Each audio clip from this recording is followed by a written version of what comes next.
एक तो ये विषय था जो आप लोगों के बीच में मुझे रखना था। ठीक है। अब दूसरा विषय, हाँ, 2 दिन से बहुत चर्चा चल रही है इस बात पर कि थोड़ा सब बच्चों के बीच में ये चर्चा कर ली जाए। वैसे तो शायद पहले भी करी होगी और हमारी सभा में तो कई बार चर्चा आ चुकी है द्विदल के संबंध में। देखो, जब अपन भक्ष अभक्ष के संबंध में बात करते हैं तो रात्रि भोजन, जमी कंद इत्यादि और इन सब का तो त्याग करते ही, मांस भक्षण का भी त्याग करते हैं। ठीक है। द्विदल एक ऐसा दोष है जिसे लोग ऐसा सोचते हैं कि यहाँ आलू प्याज से तो कम ही होगा, या आलू प्याज छोड़ रखे हैं तो वो अच्छा, अभी द्विदल नहीं छोड़ा तो क्या हुआ। देखो, ऐसा समझना कि द्विदल में सीधे सीधे मांस भक्षण का दोष, और सिर्फ अपन तुलना नहीं कर रहे हैं, वास्तव में मांस भक्षण का दोष। तो पहले समझते हैं अपन द्विदल किसको कहते हैं, क्या होता है द्विदल, और वास्तव में उसका नाम क्या है। देखो, द्वि यानी दो, और दल यानी हिस्से, दो दल, जिसके दो दल हो जाते हैं उसको बोलते हैं द्विदल। जिस भी वस्तु के दो फाड़ होते हैं, दो फाड़ यानी दो टुकड़े हो जाए। अब तुम सोचोगे दो टुकड़े तो किसी के भी हो सकते हैं, केले के भी दो टुकड़े कर सकते हैं? कर सकते हैं ना। या रोटी के भी दो टुकड़े कर सकते हैं, गेहूं के भी दो टुकड़े कर सकते हैं। तो क्या वो भी द्विदल कहलाएंगे? ऐसे दो टुकड़े नहीं, जिसकी बनावट में ही दो हिस्से हैं, बनावट में ही, जो अपने आप में ही दो हिस्सों वाली चीज है। जैसे चना, चना देखा, भुने हुए चने देखे, कभी तुम यूं हाथ से ऐसे करोगे दो बराबर हिस्से अलग अलग निकल जाते हैं। ठीक है। इनको बोलते हैं दो दल। जितनी भी दालें हैं, दालों का नाम दाल इसीलिए क्योंकि उनको दल आ गया, उनके दल अलग अलग कर दिए गए, इसलिए उनका नाम है दाल। समझ में आई बात। चाहे वो मूंग की दाल हो, मूंग, आंखें मूंग देखे तुमने? कल मोठ बने थे ना तुम्हारे, क्या बने थे परसों? है तो वो मोठ है, उसके भी दो हिस्से होते हैं। मूंग है, चना है, उड़द है, मसूर है, तुअर है, मटर है, मटर की मटले की दाल जो होती है, ये सब दालें, इनकी दो फाड़ समझ में आती है। तो ये दो हिस्से हुए, तो इन सबको कहते हैं द्विदल। ठीक है। अभी सिर्फ इन्हीं को कहते हैं ऐसा नहीं, अभी अपन देखेंगे द्विदल कितने प्रकार का है। तो द्विदल में क्या दिक्कत है भाई? दो दल वाली चीजों को सीधे सीधे खाओ तो कोई समस्या नहीं, जैसे दाल अपन खाते ही हैं, है ना, दालें वगैरह सब खाते हैं। लेकिन इन दो फाड़ वाली चीजों को, दूध, दही, छाछ, और दूध के जैसे ही मावा, जिसकी मिठाई वगैरह बनाते हैं, क्योंकि मावा और दूध में अंतर नहीं है, ध्यान रखना। दूध को उकाल करके, उबाल करके तो मावा बनता है, दूध में से तुमने पानी निकाल दिया तो मावा बचा। दूध में जो पानी था उसको गर्म करके उठा के उड़ा दिया पानी को, तो मावा बचता है ना। तो दूध और मावा एक ही चीज है। तो दूध, दही, छाछ, और इसके साथ में मावा, ये चीजें भी अलग से खाओगे तो दिक्कत नहीं, मर्यादित होंगी तो, और वो भी अलग से खाओगे तो भी दिक्कत नहीं है। लेकिन जब इन दोनों को आपस में मिला दिया, जैसे उदाहरण के तौर पे आपने बेसन के बड़े बनाए, दाल के, उड़द की दाल के बड़े बनाए, और उसको दही के साथ मिला के दही बड़ा बना के खाया, समझ में आई बात।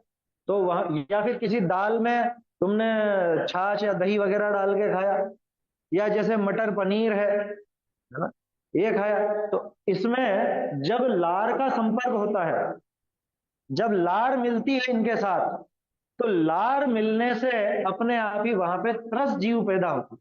कौन से त्रस जीव किसको कहते हैं भाई? एट्थ वाले बोलो। एक इंद्री से पांच इंद्री, दो इंद्री से पांच इंद्री, दो इंद्री, तीन इंद्री, चार इंद्री और पंच इंद्री, ऐसे सब जीव वहां पैदा होते हैं। मांस की परिभाषा बोलो, मांस किसे कहते हैं? त्रस जीव के कलेवर को मांस कहते हैं, ठीक है ना।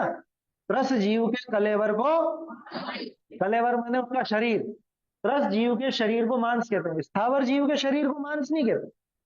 जैसे फल सब्जी पेड़ पौधे वगैरह है, ये स्थावर है, तो ये मांस नहीं कहलाता। लेकिन त्रस जीव जो दो इंद्री, तीन इंद्री, चार इंद्री, पंचेंद्री है, ये कहलाते हैं त्रस, और त्रस जीव के शरीर को मांस कहते हैं। ठीक है। अब दूध, दही, छाछ, मावा, इनके साथ अगर अपन ने दो दल वाली कोई सी भी चीज मिलाई, मिलाने तक कोई दिक्कत नहीं है, वो सर कटोरी में पड़ा तब तक कोई जीव नहीं है। लेकिन जब लार मिलती है उसके साथ, लार के मिलते ही वहां पे कौन से जीव पैदा हुए? त्रस जीव, और त्रस जीव के कलेवर को, तो जो त्रस जीव पैदा हुए तो उनके खाने में मांस भक्षण का दोष आया। अब बोलो, आलू प्याज ज्यादा खतरनाक या द्विदल ज्यादा खतरनाक? अब पहले तो अब ये समझ लो, ये मैंने कॉमन बात बताई अभी तुमको, अभी इसमें थोड़ा विस्तार से अपन बात, किन किन चीजों को द्विदल में गिनना। द्विदल होता है 4 तरह का, है ना?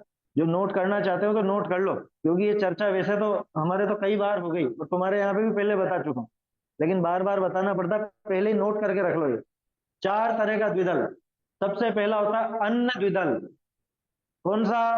अन्न द्विदल में कौन कौन आएगा? जितनी भी सूखी हुई दालें हैं, दालें सभी, है ना, जैसे मूंग, उड़द, मसूर, तुअर, चना, मोठ, जो भी सूख चुकी हैं दालें, सूखी भी होती है दालें, तो कोई गीली खाता है नहीं, है ना? जो भी दालें अपन खाते हैं ये सब कहलाती है अन्न द्विदल। अन्न की तरह सूख गई ना ये, इसलिए इनका नाम है अन्न द्विदल। दूसरा, हरित द्विदल। हरित काय वाला द्विदल। हरित काय का मतलब सब्जियां, जैसे हरी सब्जी अपन खाते हैं ना, लौकी गिलकी वगैरह होता है, इनको हरित काय बोलते हैं। तो हरित द्विदल कौन सा है? क्या लौकी हरित द्विदल है? ये लौकी हरित द्विदल नहीं है, क्योंकि लौकी के 2 हिस्से कहाँ होते हैं? लौकी तो पूरी एक जैसी होती है ना? लेकिन कुछ सब्जियां ऐसी होती हैं जिनमें अपने आप में 2 फाड़ होते हैं, जैसे मटर, छोले, चने आते हैं, चने, हरे चने, हरे चने से ही सूखे चने बनते हैं, ठीक है ना? तो चने हो गए, मटर हो गए, फलियां हो गई, फलियों में जो जो भी दाने निकलते हैं, जैसे चौला फली, सेम की फली, या बलोर, बलोर की फली के जो बीज हैं उसके उसके वो जो दाने हैं, ये सब 2 दल वाले, लेकिन ये हरित काय है, इसलिए इनको कहते हैं अपन हरित द्विदल। ठीक है, समझ में आ रहा है? तीसरा, काष्ठ द्विदल। काष्ठ द्विदल मतलब बिल्कुल सूखे जैसे है, लेकिन न तो वो हरित काय है न वो दालों जैसा है। इनमें क्या क्या आएंगे? जीरा, सौंफ, दाना मेथी, मिर्ची के बीज, लौकी के बीज, ये सब। हाँ, दाना मेथी 2 फाड़ होती है। अब देखो एक प्रयोग बताता हूँ तुमको जो हमने वास्तव में किया। थोड़े दिन पहले एक प्रयोग वापस हमने करके देखा। पहले ये तो हमको मालूम था जीरे की 2 फाड़ होती, जीरे का हमने करके देखा। और अभी 3-4 दिन पहले ही हमने एक कटोरी में मर्यादित गर्म उबला हुआ पानी 24 घंटे वाला वो लिया, उसके अंदर बारीक सौंफ खाने की जो होती है वो, एक मोटी सौंफ जो मसाले में काम आती है वो, और जीरा, ये तीनों को फिर से डाला और उनको पूरा लगभग 18-20 घंटे तक गलने दिया। उसके बाद जीरा तो एक बार में कभी करके देख लेना घर पे, जीरा गलाना, और गलाने के बाद उंगली में लेके ऐसे मसलोगे, अपने आप 2 हिस्से हो जाएंगे उसके, जैसे दालों के 2 हिस्से हो रहे हैं ना, ऐसे जीरे के 2 हिस्से हो जाएंगे। मोटी सौंफ के भी हो गए और बारीक सौंफ के भी हो गए। ये पहली बार हमको उस टाइम पर प्रयोग करके देखा, क्योंकि शंका थी बहुत दिनों से मन में, क्योंकि जीरा और सौंफ की बनावट एक जैसी है, एक जैसी फसल है, तो फिर ऐसा अंतर क्यों आया? इसलिए सौंफ को भी द्विदल में गिनना ना, पहले हम लोगों को भी ये मालूम नहीं था, लेकिन अभी प्रयोग करके देखा तो पता चला कि भाई ये भी 2 हिस्से होते हैं। तो सौंफ, जीरा, दाना मेथी, ये तीनों, इसके अलावा मिर्ची के बीज, है ना, और लौकी वगैरह के जो सूखे हुए बीज वगैरह होते हैं वो बीज, इन सब बीजों से भी द्विदल होता है। लौकी से द्विदल नहीं होगा, लौकी के बीज से द्विदल होगा। समझ में आ रही है बात? जैसे तुम लौकी का हलवा बनाना चाहो मान लो, तो लौकी ऊपर ऊपर से काम में ले सकते हो हलवे के लिए, लेकिन उसके बीजों को काम में मत लेना, है ना, उन बीजों से द्विदल होगा। तो ये क्या कहलाए? काष्ठ द्विदल। ऐसी और भी चीजें हैं, ठीक है। और चौथा, ड्राई फ्रूट वाला, सूखे मेवे वाला द्विदल। सूखे मेवे का कैसा? कि जैसे बादाम, बादाम के 2 हिस्से होते हैं, मालूम है ना? बादाम गला के खाते हो तो 2 हिस्से यूं ही हो जाते हैं अपने आप, 2 फाड़ हो जाती है। बादाम, काजू, और बोलो, और बोलो, पिस्ता, और चिरौंजी, है ना? और कोई ध्यान आता है? नहीं, अखरोट के 2 फाड़ नहीं होते, अखरोट के 2 फाड़ नहीं होते। अखरोट पूरा पूरा जुड़ा हुआ रहता है, अखरोट में द्विदल नहीं है, ध्यान रखना। मूंगफली, आया समझ में? क्योंकि मूंगफली भी बहुत लोग काम में लेते हैं, मूंगफली की चक्की वगैरह बनाते हैं मावा डाल करके, है? तो वो काम में लेने लायक नहीं। समझ में आ रही है बात? मूंगफली के 2 हिस्से तो भी मालूम है ना, है? मूंगफली के दाने तो सब नहीं खाए होंगे, उसमें तो 2 हिस्से ऐसे ही हो जाते हैं। तो ये सब द्विदल हैं। चार तरह के द्विदल कौन कौन से? पहला, जिसमें सारी दालें आ गई। दूसरा, जिसमें मटर चने वगैरह वगैरह जो भी फलियों की सब्जियां, फलियों में सब में दाने निकलेंगे, उनमें दो फाड़ होंगे। ठीक है ना? और भी कोई ऐसा ध्यान आए तो निशान मतलब नोट कर सकते हो। तीसरा, जिसमें जीरा सौंफ दाना मेथी, है ना, लौकी के बीज मिर्ची के बीज वगैरह वगैरह। ठीक है ना? और अंतिम, सूखे मेवे का द्विदल। ठीक है? तो ये सारी चीजें द्विदल है। इनको अलग से खाओ कोई दिक्कत नहीं है, अलग से खाओगे तो कोई समस्या नहीं है। इनको किसके साथ मिलाने पर द्विदल का दोष आता है? दूध दही छाछ और मावा, और इसके अलावा पनीर वगैरह भी जोड़ लेना तुम्हारे। ठीक है ना? तो घर का, बाजार का तो पनीर खाने लायक ही नहीं है, महाअभक्ष है। ठीक है? तो ये सब द्विदल की, इनसे मिलकर के द्विदल का दोष पैदा होता है, माने त्रस जीव उत्पन्न होते हैं, उनका घात होता है। तो त्रस घात है। अब आप कहोगे मन से इतनी सारी व्याख्या हो रही है। मन से नहीं हो रही है, इन सबका प्रमाण है, ये दो ग्रंथ में सामने लेके बैठा हूं। अब इसके अंदर दो बातें उठती हैं। बहुत से लोग ये कहते हैं भाई दही और छाछ का तो मानते हैं हम, है ना, दूध का हम नहीं मानते। कि तुम्हारे मानने और नहीं मानने से कुछ नहीं होता भाई, तुम मानो या मत मानो वो तुम्हारी मर्जी। लेकिन जिसमें दोष है उस दोष को तो स्वीकार करना चाहिए। अपने से नहीं छूटता है एक अलग बात है, लेकिन उसको दोष ही नहीं माना है तो कभी जिंदगी में नहीं छूटने वाला। उसको गलत तो माने ना कम से कम। और छोड़ना ही चाहिए, क्योंकि तरस घात है ये। ठीक है? बहुत से लोग कहते हैं हम दूध का नहीं मानते, बहुत से लोग कहते हैं हाँ कच्चे दूध में द्विदल होता, पक्के में नहीं होता। अरे भाई कच्चा दूध तो अंतर मुहूर्त में यूं ही अभक्ष हो जाता है। बहुत से लोग कहते हैं कच्चे दही में होता है, पक्के दही में नहीं होता। ये बताओ पका हुआ दही कौन सा होता है? फिर बहुत से इसमें तर्क लगाते हैं कि कच्चे दूध के जमे हुए दही से होता है, पक्के दूध के जमे हुए दही से नहीं होता। ऐसा भी कहीं पर भी शास्त्र में नहीं है, या कहीं पर भी। ये लोगों ने खुद की व्याख्या की है, जिससे ऐसा अर्थ निकला है। मैं अभी यहाँ पे स्क्रीन पर भी दिखाऊंगा जिन शास्त्रों में द्विदल का प्रकरण आता है। मुख्य रूप से दो ग्रंथ अपन ले रहे हैं। एक क्रियाकोश, जो कि दौलत राम जी कासलीवाल का लिखा हुआ है। छेड़ाला वाले दौलत राम जी नहीं, जयपुर वाले दौलत राम जी। छेड़ाला वाले कहाँ के थे? सासनी के। वो उत्तर प्रदेश के थे, ये राजस्थान वाले जयपुर वाले हैं। तोडरमल जी के साथी थे ये। हाँ। तो दौलत राम जी कासलीवाल का क्रियाकोश नाम का ग्रंथ। दूसरा, संयम प्रकाश नाम का ग्रंथ। ठीक है ना? वैसे तो और जगह भी है, लेकिन इन दो में अपना काम हो जाएगा। अब एक दो तीन तर्क तो, कुतर्क तो मैंने बता दिया क्या क्या बातें करते हैं लोग। इसके अलावा एक बात और बहुत प्रचलन में जो तुमने भी सुनी होगी, जैसे जो ड्राई फ्रूट्स की अपन ने बात की, तो क्या कहते हैं बहुत से कि जिनमें तेल निकलता है उनसे द्विदल नहीं होता। ऐसा भी किसी मूल ग्रंथ में नहीं आया, किसी में भी नहीं आया। मैं अभी प्रमाण सहित सिद्ध करूंगा इसको। ठीक है ना? पहले तो निकालो अपन क्रिया कोश निकालो। पहले क्रिया कोश देख लेते हैं, उसका प्रकरण छोटा है। क्रिया कोश में है ये, आपके जो छपी हुई पुस्तक है इसमें है 33 नंबर पेज पर। मैं स्क्रीन पर दिखाता हूं, इधर हो तो इसमें भी दिखा देना भाई।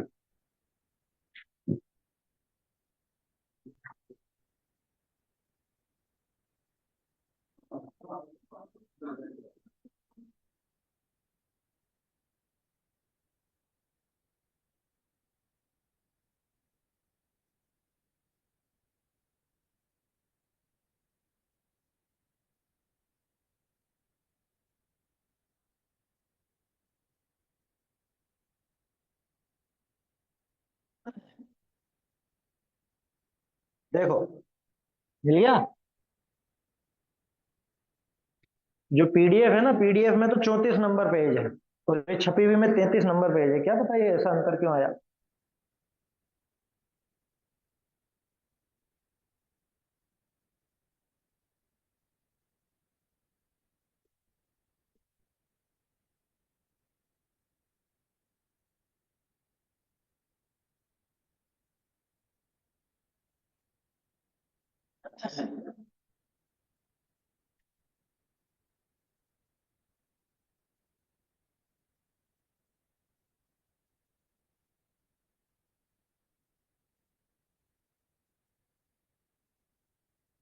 नहीं मिला क्या?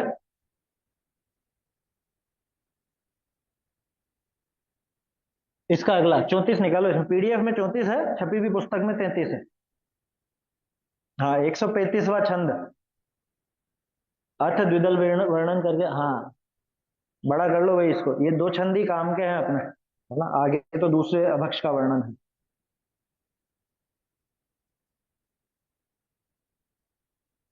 बोलो भाई। अन्न मसूर मूंग चना इनकी दाल जो हो या चना, हर मेवा पे काजू बादाम चारों लिया दिखना, जिन जिन वस्तु लिखी है दानी, तो सब दिखेगा, है जो दिखे लो बेटा।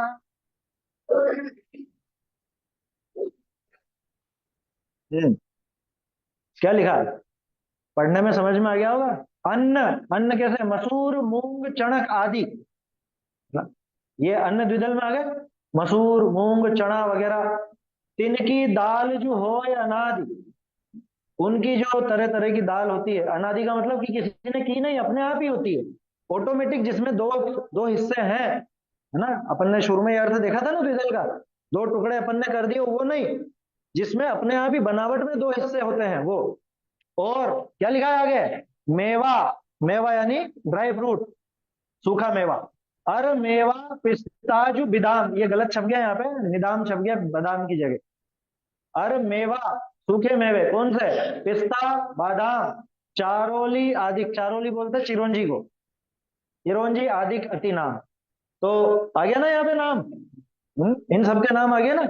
अब जो ये सोचते हैं जिनमें, इनमें तो तेल निकलता है, इस वजह से इनमें द्विदल नहीं होगा, असल में लोगों को क्या है, खीर का शौक है, और खीर बिना ड्राई फ्रूट्स के मजा नहीं आएगा, है, तो ड्राई फ्रूट्स का बहाना कुछ ना कुछ चाहिए ही, कैसे भी करके ड्राई फ्रूट से तो द्विदल नहीं कहलावे, तो उसमें फिर कहने लग गए कि भाई इसमें क्या होता है, तेल होता है इसके अंदर, इस वजह से इनके साथ द्विदल मत मान।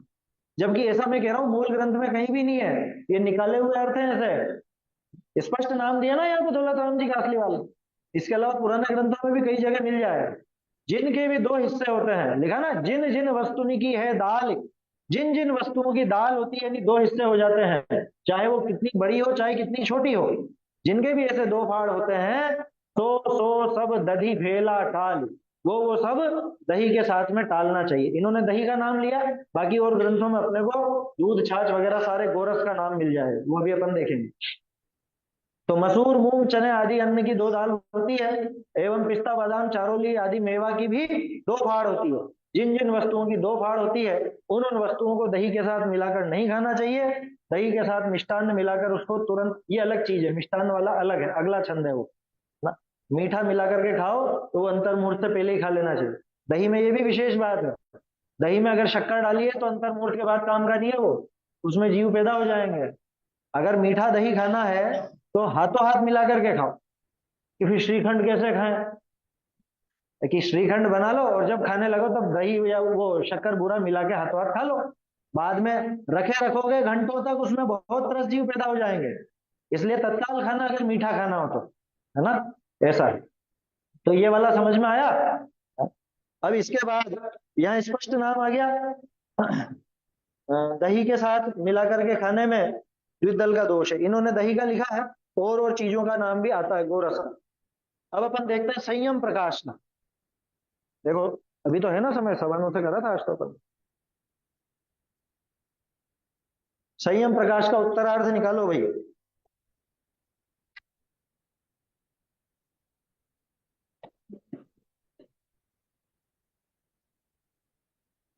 एक इसमें ये गलत प्रकाशित भी हुआ था, मैंने देखा था इसको,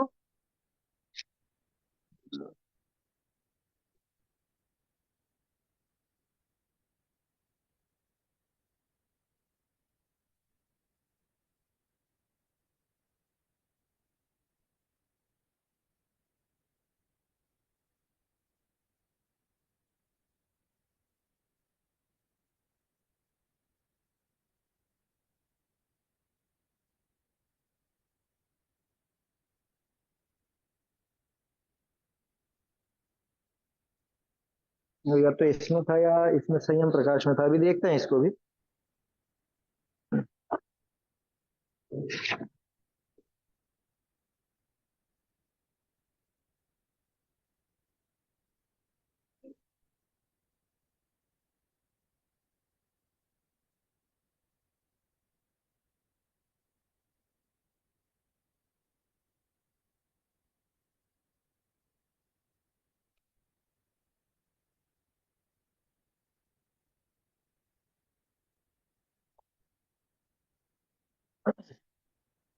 चलो, संयम प्रकाश उत्तरार्ध, पेज नंबर आएगा इसमें 304।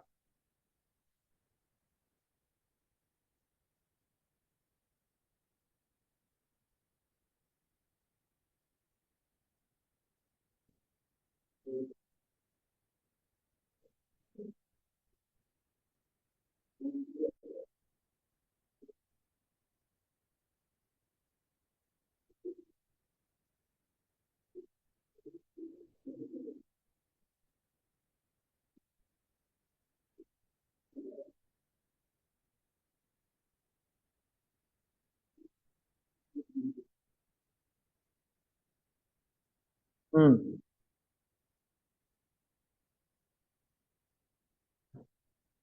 मिल गया।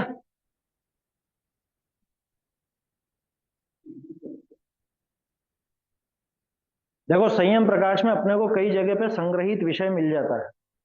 क्रिया कोश तो दौलत राम जी कासलीवाल का था ना, दो क्रिया कोश है। एक है 53 क्रिया कोश जो किशन सिंह जी पाटनी का, और दूसरा है ये क्रिया कोश जो अपन ने देखा, ये है दौलत राम जी कासलीवाल।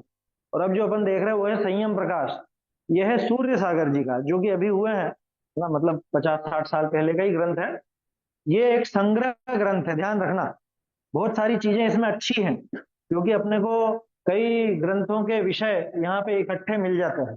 कुछ चीजों के प्रकरण बहुत अच्छे हैं। अभी जो द्विदल का प्रकरण है इसमें विस्तार से दिया तो है, लेकिन इसी से एक वो गड़बड़ चल पड़ी। कौन सी? जिसमें तेल निकलता उनसे द्विदल नहीं होता, ये इसमें लिखा हुआ है। और इसमें लिखा हुआ ये सूर्य सागर जी की खुद की व्याख्या है, किसी मूल ग्रंथ की नहीं है। इसमें जो इन्होंने छंद दिए उन छंदों के आधार से अपन बात करेंगे, है ना। देखो,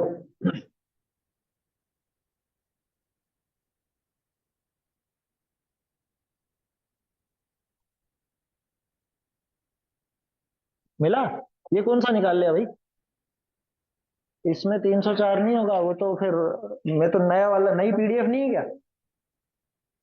तो फिर अब ये विषय तुमको कहाँ मिलेगा? फिर ऐसे नहीं मिलेगा। चलो ग्रंथ ले लो, या तो फिर अगर ये नहीं दिखता हो यहाँ पर, या फिर एक काम करो, यूट्यूब चला लो। यूट्यूब चला लो, उस पर दिख जाएगा।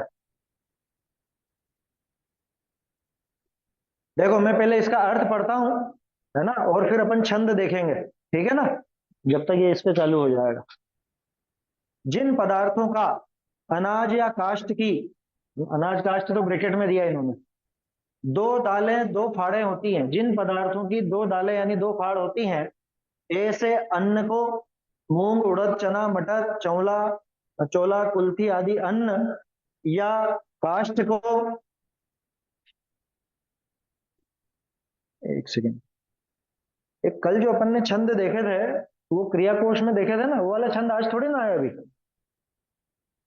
वो वाला वर्णन कहाँ गया? एक मिनट, वो भी देखते हैं, क्योंकि वही मैं सोच रहा था कि एक जगह गलत छपा हुआ है। वो कौन से पेज पे था?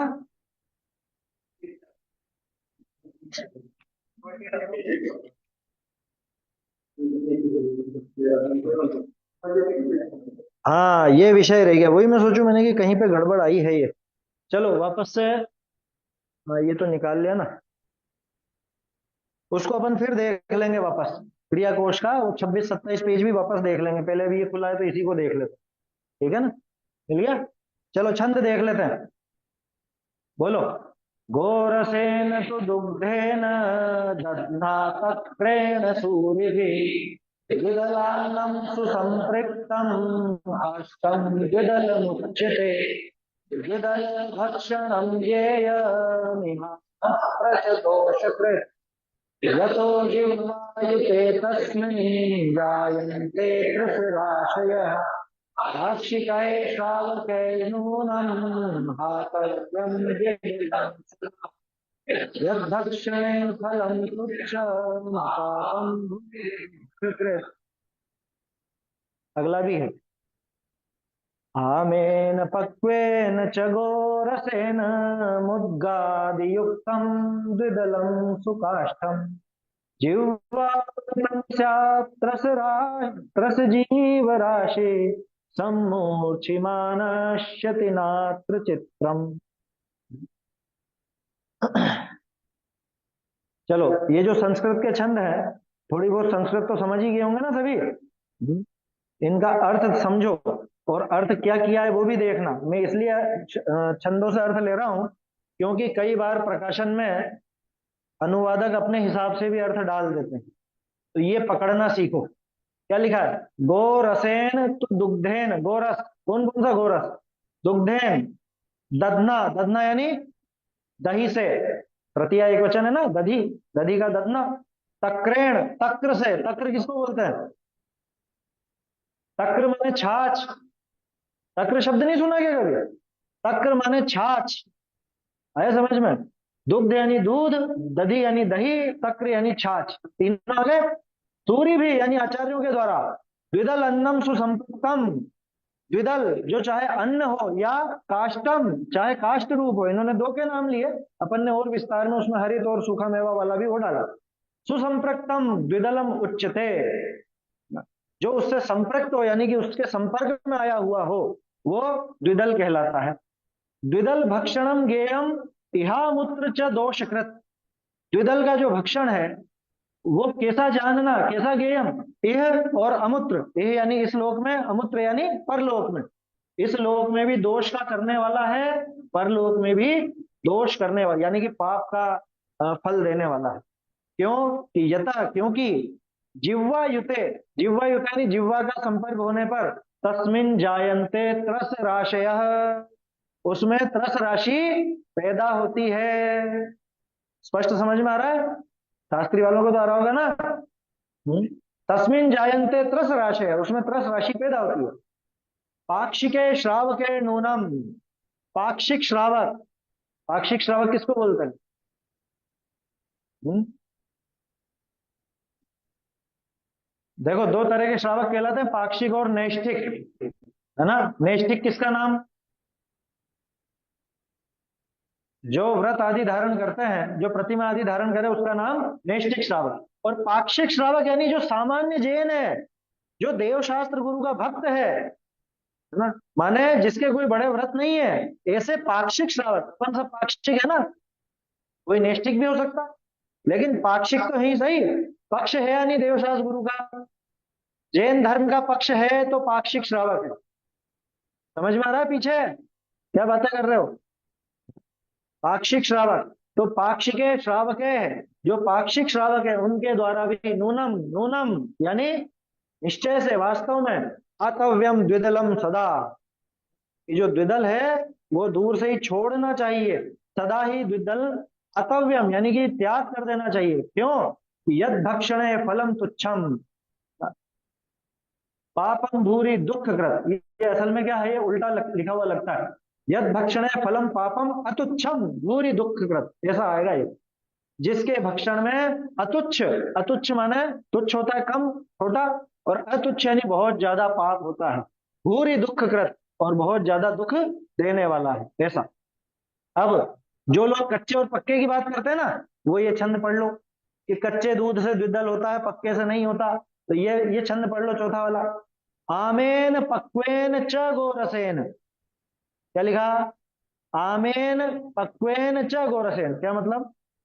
पक्व यानी होता है पक्का, पक्व यानी, आम यानी कच्चा, आम बोलते हैं कच्चे को, पक्व बोलते हैं पक्के को। पुरुषा सिद्ध्युपाय में तुमने पढ़ा होगा, मांस भक्षण के प्रकरण में, है ना। आमेन पक्वेन पिशित पेशिना ऐसा करके छंद है ना। तो वहां भी आम का मतलब कच्चा, और पक्व माने पक्का। संस्कृत में आम शब्द आम के लिए नहीं है, उस आम के लिए तो आम्र है ना। आम्र, रसाल, ऐसे अलग अलग नाम आते हैं आम फल के तो। और ये आम शब्द माने कच्चा। आमेन पक्वेन च गोरसेन, गोरस चाहे कच्चा हो चाहे पक्का हो, कोई बहाना ही नहीं बचा। लोग कह रहे हैं कि कच्चे दूध से द्विदल होता है, पक्के से नहीं होता। यहाँ कह रहे हैं कि आमेन पक्वेन च गोरसेन, गोरस चाहे वो दूध हो, चाहे दही हो, चाहे छाछ हो, चाहे दूध का मावा बना लिया हो, चाहे दूध फाड़ करके छेना कर लिया हो ना, रसगुल्ले का छेना, या पनीर बना लिया हो, इन सबके साथ में ये गलत छपा हुआ मुद्रादि युक्तम, ये है मुद्गादि युक्तम। मुद्ग, मुद्ग किसको बोलते हैं?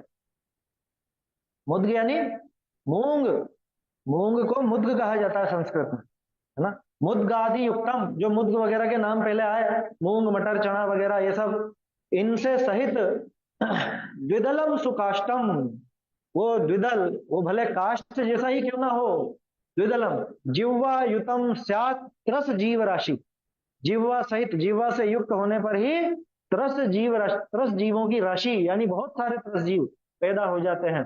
सम्मूर्छिम, सम्मूर्छिमा नश्यति नात्र चित्तम, ये सम्मूर्छन जीव, त्रस जीव वहां पर पैदा होते हैं और वो वहां पर मरते हैं। न अत्र चित्रम, इसमें कोई आश्चर्य की बात नहीं है। मुझे बताओ इसमें तेल और बिना तेल की कहां पे बात हो? इन छंदों में आया क्या कहीं पे तेल और बिना तेल का वर्णन है? तो ये असल में क्या हुआ, ये सूर्य सागर जी ने अनुवाद जो किया, उन्होंने अनुवाद में नीचे भावार्थ के अंदर लिख दिया। देखो इस अर्थ में भी नहीं लिखा है, ये जो अर्थ पढ़ोगे इस अर्थ के अंदर भी नहीं लिखा है ना। जल्दी से पढ़ लो अर्थ। जिन पदार्थों का की दो फाड़ें होती हैं, ऐसे अन्न को, मूंग उड़द चना मटर चमड़ा चोला कुल्थी आदि अन्न, या काष्ठ को, मेथी दाना लाल मिर्ची के बीज भिंडी तुरई वगैरह के बीज, है ना, दूध दही और छाछ मट्ठा, इनसे मिश्रित करना आचार्यों ने द्विदल दोष कहा। समझ में आ रही है? इधर ध्यान दो। उक्त द्विदल का जीव के साथ संबंध होने पर त्रस जीव पैदा होते हैं और नष्ट होते हैं, ये भी लिखा था छंद में। इसलिए त्रस जीवों का इसमें महान पाप होने से इसको खाने वाला प्राणी इस लोक तथा परलोक में दुख उठाता है। आया था ना, इहा मूत्र च दोषकृत। इसलिए पाक्षिक श्रावक को द्विदल खाना सदा छोड़ देना चाहिए। जो भी, जिसको भी जैन धर्म का पक्ष है, उसे तो ये द्विदल खाना सदा सदा के लिए छोड़ देना चाहिए। अच्छा देखो एक और चीज है, द्विदल ऐसी चीज है जो किसी बात की दवाई भी नहीं है। दवा के रूप में द्विदल थोड़ी ना होता है कि साहब वेद जी ने कहा है दही बड़े खाना तो ठीक हो जाओगे, वेद जी ने कहा है मटर पनीर खाओगे तो ठीक हो जाओगे, वेद जी ने कहा है कि मेवा डाल करके यानी ड्राई फ्रूट्स डाल करके खीर बनाओगे तो ठीक हो जाओगे, ऐसा तो होता नहीं है। ना तो ये कोई दवा है, ना इससे कोई मरता हुआ बचता है, ना कोई इसको छोड़ देवे तो मर जाता है। तो इसलिए ऐसी चीज जिसमें त्रस्त जीवों का घात होता है वो तो तत्काल ही छोड़ देना चाहिए, उसमें सोचना ही नहीं। कल दिन में बात करी थी अपन ने उत्सर्गिक और आपवादिक निवृत्ति की, इसमें कौन सी निवृत्ति चाहिए है? औत्सर्गिक। यहाँ पे अपवाद की जरूरत ही नहीं है, यहाँ तो तत्काल में औत्सर्गिक निवृत्ति चाहिए।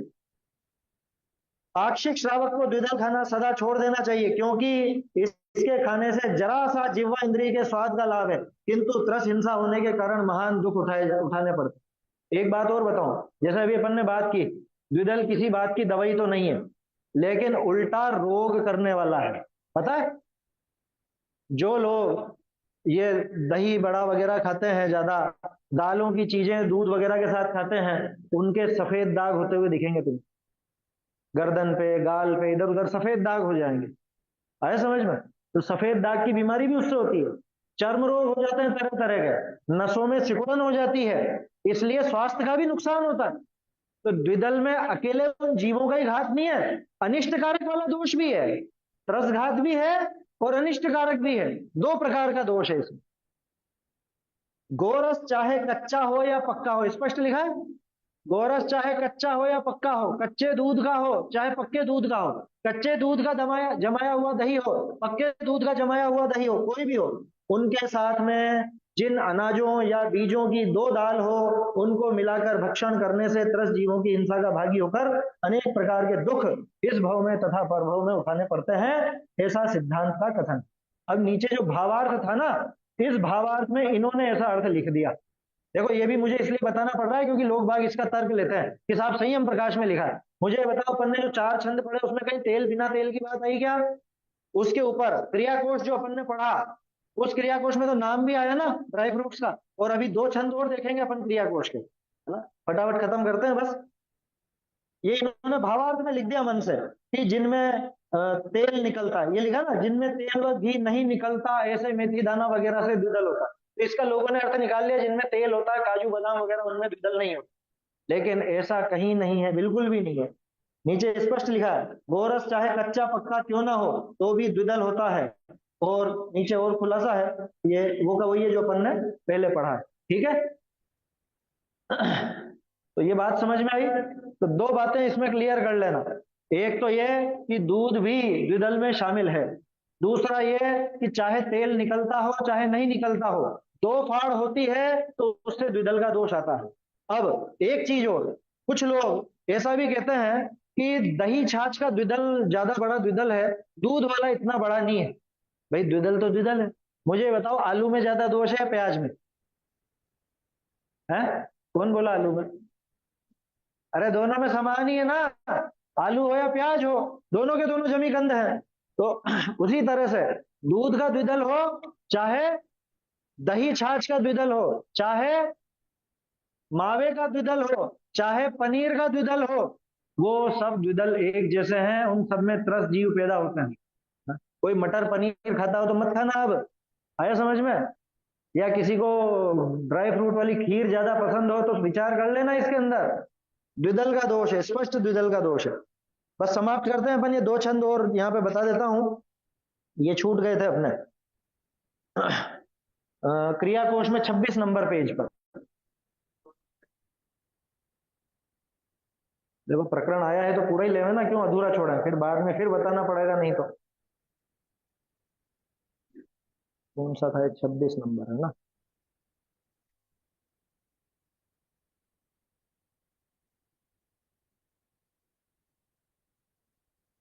देखो, एक तो वो 33 पे था शायद, है ना, 33 34 पे था। ये वाला 26 27 पे पहले इन्होंने भी दिया, ये पता नहीं दो जगह अलग अलग क्यों दिया।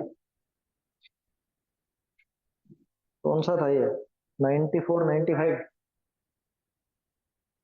हम्म। देखो 93 से ही चालू है असल में तो। घोल बड़ा में दूषण बड़ा, है ना। घोल बड़ा किसको बोलते हैं? नहीं, यही तो गड़बड़ है, इसीलिए मैंने पूछा। घोल बड़ा बोलते हैं घोल से जो बड़े बनाए जाते हैं। क्या मतलब? जलेबी, खमीर उठा करके, जिस घोल में खमीर उठा करके और उसका कुछ बनाते हैं उसे कहते हैं घोल बड़ा। द्विदल अलग चीज है।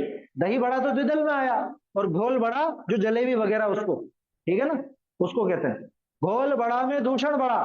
खा ही तिके जाने अति जड़ा, उसको खा करके बिल्कुल जड़ जैसे, मतलब मूर्ख हो जाते हैं। ठीक है। अब देखो आगे क्या लिखा है, दही मही में बिदल जो वस्तु, खाए सुकृत जाय समस्त। दही मही, दही माने दही और मही यानी मट्ठा छाछ। ठीक है, दही और मही, इन दोनों में बिदल यानी दो फाड़ वाली वस्तुओं को मिलाने पर समस्त सुकृत यानी समस्त पुण्य नष्ट हो जाता है। अब देखो, अर्थ का अनर्थ कैसे होता है, इसका अर्थ पढ़ो। यहाँ अनुवाद में गलती है, ध्यान रखना, चाहो तो तुम्हारे पुस्तकों में नोट कर लो। ये इन्होंने अर्थ कर दिया कच्चे दूध से जमाए हुए दही। कहाँ आया छंद में कच्चा दूध?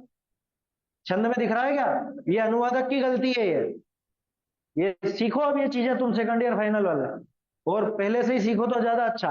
भाई मूल जब छंद सामने है अपने पास, मूल श्लोक सामने है, उसका अर्थ देखना चाहिए। हो सकता है अनुवादक ने अपने मन से कुछ अर्थ किया हो सकता है उससे कुछ गलती हो गई, कुछ गलत ध्यान रह गया हो। छंद में कहीं दिख रहा है क्या कच्चे पक्के की बात लिखी दिखी क्या? इसके पहले अपन संयम प्रकाश में जो छंद आया, वो छंद सूर्य सागर जी का नहीं था, वो पुराने ग्रंथों का है, धर्मामृत वगैरह का सबका। आमेन पक्वेन च गोरसेन, याद रखना उसको भी। ये छंद चाहो तो याद कर लेना, बहुत अच्छा रहेगा कहीं पर भी बताने के लिए। आमेन पक्वेन च गोरसेन, कि आम हो यानी कच्चा हो चाहे पक्का हो। अब ये इन्होंने मन से ही अर्थ कर दिया, जबकि दौलत राम जी ने नहीं लिखा कच्चा पक्का। नीचे वाले छंद देखो, तुरंत पंचेंद्रीय उपजे जहां, वहां पे तुरंत ही पंचेंद्रीय जीव, त्रस जीव तक भी पैदा हो जाते हैं। कब? विदल दही मुख में ले जहां, कि जहां पे विदल और दही आदि, है ना, गोरस जो भी है अपना, दूध दही छाछ मावा वगैरह, ये सब अगर द्विदल के साथ में मिला के जैसे ही मुंह में ले, तुरंत वहां, इन्होंने तो पंचेंद्रीय लिख दिया, त्रस भी नहीं लिखा, तत्काल पंचेंद्रीय जीव वहां पैदा होता है। और त्रस जीवों के कलेवर को तो मांस कहते हैं। तो वो मांस कहाँ पैदा हुआ? अपने मुंह में। वो मांस कहाँ भक्षण किया जा रहा है? मुंह में। तो ऐसा सेवन नहीं करना। कौन कौन सी वस्तुएं? अन्न, मसूर, मूंग, चणकादि। समझ में आ रहा है?